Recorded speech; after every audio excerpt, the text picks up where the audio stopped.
أعوذ بالله من الشيطان الرجيم بسم الله الرحمن الرحيم ما أنت بنعمة ربك بمجنون آپ اپنے پروردگار کے کرم سے دیوانے نہیں ہیں، وَإِنَّ لَكَ لَأَجْرًا غَيْرَ مَمْنُونٍ اور آپ کے لیے بے انتہا اجر ہے، وَإِنَّكَ لَعَلَى خُلُقٍ عَظِيمٍ اور اس میں کوئی شک نہیں کہ آپ اعلیٰ درجہ کے اخلاق کے حامل ہیں۔ فَسَتُبْصِرُ وَيُبْصِرُونَ تو اب جلد ہی آپ بھی دیکھ لیں گے اور یہ لوگ بھی بِأَيِّكُمُ الْمَفْتُونُ کہ تم میں سے کون دماغی خلل میں مبتلا ہے۔ إِنَّ رَبَّكَ هُوَ أَعْلَمُ بِمَنْ ضَلَّ عَنْ سَبِيلِهِ وَهُوَ أَعْلَمُ بِالْمُهْتَدِينَ یقیناً آپ کے رب اس شخص سے خوب واقف ہیں جو اس کے راستے سے ہٹا ہوا ہے، اور وہ درست راستے پر چلنے والوں کو بھی خوب جانتے ہیں۔ فَلَا تُطِعِ الْمُكَذِّبِينَ تو آپ جھٹلانے والوں کی بات نہ مانیے۔ وَدُّوا لَوْ تُدْهِنُ فَيُدْهِنُونَ وہ چاہتے ہیں کہ آپ نرمی اختیار کریں تو وہ بھی نرم ہو جائیں۔ وَلَا تُطِعْ كُلَّ حَلَّافٍ مَّهِينٍ اور نہ کسی ایسے شخص کی بات مانیے جو بہت قسمیں کھاتا ہے، ذلیل ہے، ہمازٍ مشاء بنمیم طعنے دیتا ہے، چغلیاں کرتا پھرتا ہے، مناع للخیر معتد اثیم اچھے کام سے روکتا ہے، حد سے گزر جانے والا اور بڑا ہی گنہگار ہے، عتل بعد ذلك زنیم بد اخلاق ہے اور اس کے علاوہ بد ذات بھی ہے، ان كان ذا مال وبنین اس کی یہ کیفیت اس وجہ سے ہے کہ وہ مال و اولاد والا ہے۔ اذا تتلى عليه آیاتنا قال اساطیر الاولین جب اس پر ہماری آیتیں پڑھی جاتی ہیں تو کہنے لگتا ہے کہ یہ تو گزشتہ لوگوں کی کہانیاں ہیں۔ سنسمه على الخرطوم ہم عن قریب اس کی ناک پر داغ لگا دیں گے۔ سورہ قلم کی آیت نمبر 1 میں اللہ تعالیٰ نے قلم، یہ قلم تقدیر کا ہو یا عام جس سے انسان اس وقت لکھتا ہے، یا قرب قیامت میں جو قلم ظاہر ہوگا وہ قلم ہو، کوئی بھی قلم ہو، ہر قسم کے قلم کی، اور لفظ ما یسترون جو کچھ ان قلموں سے لکھا گیا یا لکھا جائے گا، اس کی قسم کھا کر حق تعالیٰ نے کفار کے اس طعنہ باطلہ کا رد فرمایا کہ آپ مجنون ہیں۔ ارشاد ہوا ما انت بنعمت ربک بمجنون، یعنی آپ اپنے رب کی نعمت و فضل کی وجہ سے ہرگز مجنون نہیں ہیں۔ اس میں بنعمت ربک بڑھا کر دعویٰ کی دلیل بھی دے دی کہ جس شخص پر اللہ تعالیٰ کی نعمت و رحمت مکمل ہو وہ کیسے مجنون ہو سکتا ہے؟ اس کو مجنون کہنے والا خود مجنون، پاگل اور دیوانہ ہے۔ وَإِنَّ لَكَ لَأَجْرًا غَيْرَ مَمْنُونٍ اور بے شک آپ کے لیے اجر عظیم ہے جو کبھی منقطع ہونے والا نہیں۔ مطلب یہ ہے کہ آپ کے جس کام کو یہ دیوانے جنون کہہ رہے ہیں وہ تو اللہ تعالیٰ کے نزدیک سب سے زیادہ بڑا مقبول عمل ہے، اس پر آپ کو اجر عظیم ملنے والا ہے، اور اجر بھی ایسا جو دائمی ہے، کبھی منقطع نہیں ہوگا۔ کہیں کسی مجنون کے عمل پر بھی مجنون کو اجر ملا کرتا ہے؟ آگے اسی مضمون کی مزید تائید و تاکید اس جملے سے فرما دی وَإِنَّكَ لَعَلَىٰ خُلْقٍ عَظِيمٍ۔ اس میں رسول اللہ صلی اللہ علیہ وسلم کے اخلاق فاضلہ کاملہ میں غور کرنے کی ہدایت فرمائی گئی ہے کہ دیوانوں ذرا دیکھو کہیں مجنونوں دیوانوں کے ایسے اخلاق و اعمال ہوا کرتے ہیں۔ رسول اللہ صلی اللہ علیہ وسلم کا خلق عظیم۔ حضرت ابن عباس رضی اللہ عنہما نے فرمایا کہ خلق عظیم سے مراد دین عظیم ہے، کہ اللہ کے نزدیک اس دین اسلام سے زیادہ کوئی محبوب دین نہیں۔ حضرت عائشہ رضی اللہ تعالی عنہا نے فرمایا آپ کا خلق خود قرآن ہے، یعنی قرآن کریم جن اعلیٰ اعمال و اخلاق کی تعلیم دیتا ہے آپ ان سب کا عملی نمونہ ہیں۔ حضرت علی کرم اللہ وجہہ نے فرمایا کہ خلق عظیم سے مراد آداب القرآن ہیں، یعنی وہ آداب جو قرآن نے سکھائے ہیں۔ حاصل سب کا تقریباً ایک ہی ہے۔ رسول کریم صلی اللہ علیہ وسلم کے باوجود میں حق تعالیٰ نے تمام ہی اخلاق فاضلہ بدرج کمال جمع فرما دیے تھے۔ خود حضرت صلی اللہ علیہ وسلم نے فرمایا بعثت لأتمم مکارم الاخلاق، یعنی مجھے اس کام کے لیے بھیجا گیا کہ میں اعلیٰ اخلاق کی تکمیل کروں۔ حضرت انس رضی اللہ تعالیٰ عنہ فرماتے ہیں کہ میں نے 10 سال رسول اللہ صلی اللہ علیہ وسلم کی خدمت کی۔ اس پوری مدت میں جو کام میں نے کیا آپ نے کبھی یہ نہیں فرمایا کہ ایسا کیوں کیا، اور جو کام نہیں کیا اس پر کبھی یہ نہیں فرمایا کہ یہ کام کیوں نہیں کیا۔ حالانکہ یہ ظاہر ہے کہ 10 سال کی مدت میں خدمت کرنے والے کے بہت سے کام خلاف طبع ہوئے ہوں گے۔ بخاری و مسلم۔ حضرت عائشہ رضی اللہ تعالیٰ عنہ فرماتی ہیں کہ رسول اللہ صلی اللہ علیہ وسلم نے کبھی اپنے ہاتھ سے کسی کو نہیں مارا بجز جہاد فی سبیل اللہ کے، کہ اس میں کفار کو مارنا اور قتل کرنا ثابت ہے، ورنہ آپ صلی اللہ علیہ وسلم نے نہ کسی خادم کو نہ کسی عورت کو کبھی مارا۔ ان میں سے کسی سے خطا و لغزش بھی ہوئی تو اس کا انتقام اور بدلہ نہیں لیا بجز اس کے کہ اللہ کے حکم کی خلاف ورزی کی ہو تو اس پر شرعی سزا جاری فرمائی ہو۔ رواہ المسلم۔ حضرت جابر رضی اللہ تعالیٰ عنہ فرماتے کہ رسول اللہ صلی اللہ علیہ وسلم سے کبھی کسی چیز کا سوال نہیں کیا گیا جس کے جواب میں آپ نے نہیں فرمایا ہو۔ بخاری و مسلم۔ اور حضرت عائشہ رضی اللہ تعالیٰ عنہ فرماتی ہیں کہ رسول اللہ صلی اللہ علیہ وسلم نہ فحش گو تھے، نہ فحش کے پاس جاتے تھے، نہ بازاروں میں شور و شغب کرتے تھے، برائی کا بدلہ کبھی برائی سے نہیں دیتے تھے بلکہ معافی درگزر کا معاملہ فرماتے تھے۔ اور حضرت ابو درداء رضی اللہ تعالیٰ عنہ فرماتے ہیں کہ رسول اللہ صلی اللہ علیہ وسلم نے فرمایا میزان عمل کے ترازو میں خلق حسن کی برابر کسی عمل کا وزن نہیں ہوگا۔ اللہ تعالیٰ گالی گلوچ کرنے والے بد زبان سے بغض رکھتے ہیں۔ رواہ الترمذی وقال هذا حدیث حسن صحیح۔ اور حضرت عائشہ رضی اللہ تعالیٰ عنہ فرماتی ہیں کہ رسول اللہ صلی اللہ علیہ وسلم نے فرمایا مسلمان اپنے حسن خلق کی بدولت اس شخص کا درجہ حاصل کر لیتا ہے جو ہمیشہ رات کو عبادت میں جاگتا اور دن بھر روزہ رکھتا ہو۔ رواہ ابو داود۔ اور حضرت معاذ رضی اللہ تعالیٰ عنہ نے فرمایا کہ مجھے یمن کا عامل گورنر مقرر کر کے بھیجنے کے وقت آخری وصیت جو آپ نے مجھے اس وقت فرمائی جبکہ میں اپنا ایک پاؤں رکاب میں رکھ چکا تھا وہ یہ تھی یا معاذ احسن خلقک للناس، اے معاذ تم لوگوں کے لیے اپنے اخلاق کو اچھا کرو۔ رواہ مالک۔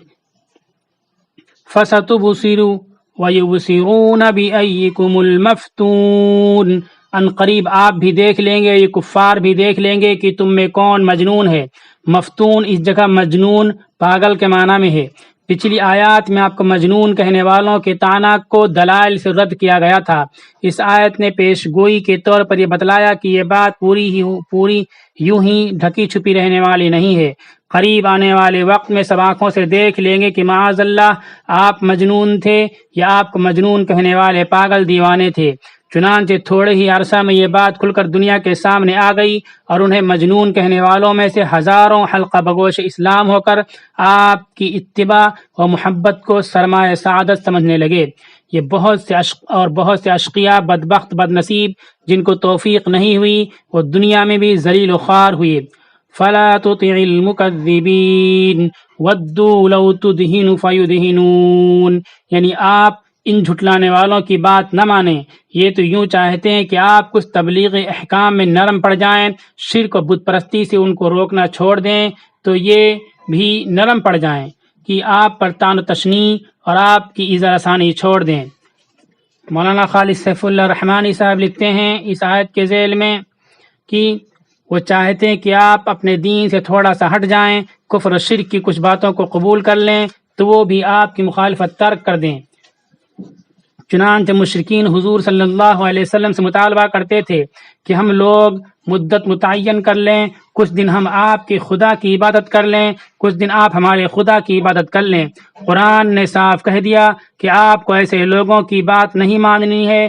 رسول اللہ صلی اللہ علیہ وسلم کے تو ایسی باتوں کے ماننے کا سوال ہی نہیں تھا، لیکن دراصل آپ کے واسطے سے امت کو خطاب کرنا مقصود ہے کہ جیسے روشنی اور تاریکی، دن اور رات اکٹھے نہیں ہو سکتے، اور جیسے ایک چیز ایک ہی وقت میں سفید اور سیاہ نہیں ہو سکتی، اسی طرح کفر و ایمان کا اجتماع نہیں ہو سکتا۔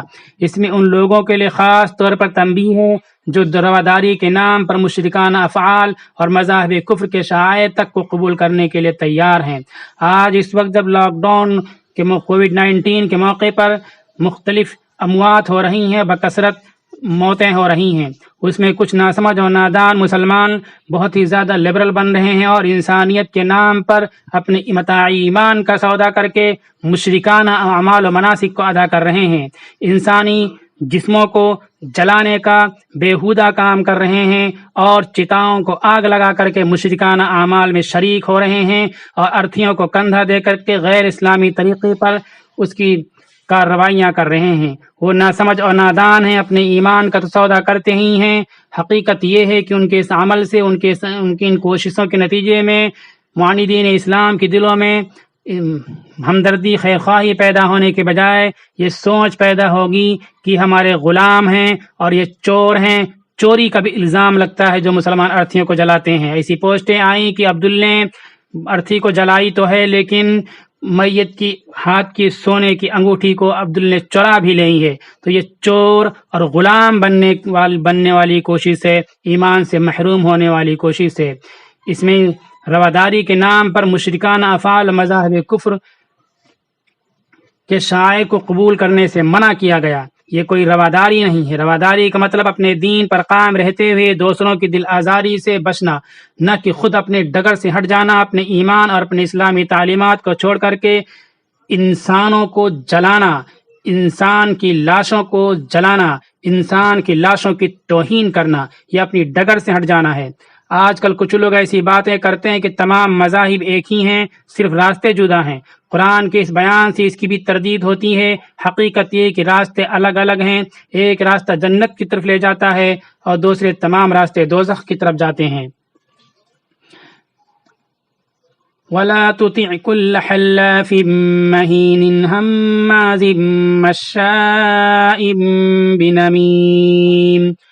آپ بات نہ مانیں ہر ایسے شخص کی جو بہت قسمیں کھانے والا ہو، ذلیل ہو، لوگوں پر عیب لگانے والا ہو، غیبت کرنے والا ہو، چغل خوری کرنے والا ہو، نیک کاموں سے لوگوں کو روکنے والا ہو، جو ظلم و جور میں حد سے بڑھنے والا ہو، بکثرت گناہ کرنے والا ہو اور بہت قسمیں کھانے والا ہو، ٹیڑھی اخلاق والا ہو، بخیل ہو، ان سب صفات رذیلہ کے ساتھ وہ زنیم بھی ہو۔ زنیم کے معنی وہ شخص جس کا نسب کسی باپ سے ثابت نہ ہو۔ جس شخص کے یہ اوصاف بیان کیے گئے وہ ایسا ہی غیر ثابت النسب تھا، حرامی تھا۔ پہلی آیت میں عام کفار کی بات نہ ماننے اور دین کے معاملے میں ان کی وجہ سے کوئی مداہنت اور چشم پوشی نہ کرنے کا عام حکم تھا۔ اس آیت میں ایک خاص شریر کافر ولید بن مغیرہ کی صفات رذیلہ بیان کر کے اس سے اعراض کرنے اور اس کی بات نہ ماننے کا خصوصی حکم دیا گیا ہے۔ آگے بھی کئی آیتوں میں اس شخص کی بد اخلاقی اور سرکشی کا ذکر فرمانے کے بعد فرمایا سَنَسِمُهُ عَلَى الْخُرْطُومِ، یعنی ہم قیامت کے روز اس کی ناک پر داغ لگا دیں گے جس سے اولین و آخرین میں اس کی رسوائی ظاہر ہو جائے گی۔ اس کی ناک کو بغرض تقبیح خرطوم سے تعبیر کیا گیا جو ہاتھی یا خنزیر کے تھوتھن کو کہا جاتا ہے۔ اس کی ذلت، اس کی رسوائی اور اس کی تذلیل کے لیے اس طرح سے کہا گیا۔ ان آیات میں خاص طور پر دو باتیں مسلمانوں کے لیے قابل توجہ ہیں، خاص طور پر مسلمانوں کا جو انٹلیکچوئل پرسنس ہے، جو غور و فکر و سوچ رکھنے والا طبقہ ہے، اس کے لیے شتم رسول کا واقعہ ہو جاتا ہے، دین پر اعتراض ہوتا ہے اور ذات رسالت پر انگشت نمائی کی جاتی ہے، تو ایسے موقع پر ہمارے لیے لازم اور ضروری ہے کہ جس طرح ان آیات میں اللہ تعالیٰ نے جواب دیا وہ اسلوب و طریقہ و منہج ہم اختیار کریں۔ ان آیات میں سب سے پہلے آپ صلی اللہ علیہ وسلم کی اخلاقی بلندی اور خوبی اور محاسن کو اللہ تعالیٰ نے بیان کیا ہے، اور اس کے بعد معترضین کی کمزوریوں، کوتاہیوں اور ان کے جرائم اور ان کے کرائم کو بیان کیا گیا ہے۔ تو ان چیزوں سے یہ بات سمجھ میں آتی ہے جب کوئی شتم رسول کا معاملہ پیش آ جائے، کوئی ذات نبوت پر انگشت نمائی کرنے لگے، دین اور اسلام پر اعتراض کرنے لگے، تو ایسی صورت میں سب سے پہلا کام، سب سے ضروری کام، بنیادی کام یہ ہے کہ ہم اس موضوع پر، اس عنوان کے تحت، اس ٹاپک پر جواب دیں، منطقی اور لاجیکل، سنجیدہ متین جواب دیں۔ اس کے بعد اعتراض کرنے والوں کی کمزوریاں، کوتاہیاں، ان کی شرارتیں، ان کی بدماشیاں، ان کے غلط عزائم اور منصوبے، ان کی بد اخلاقیوں کو پیش کریں۔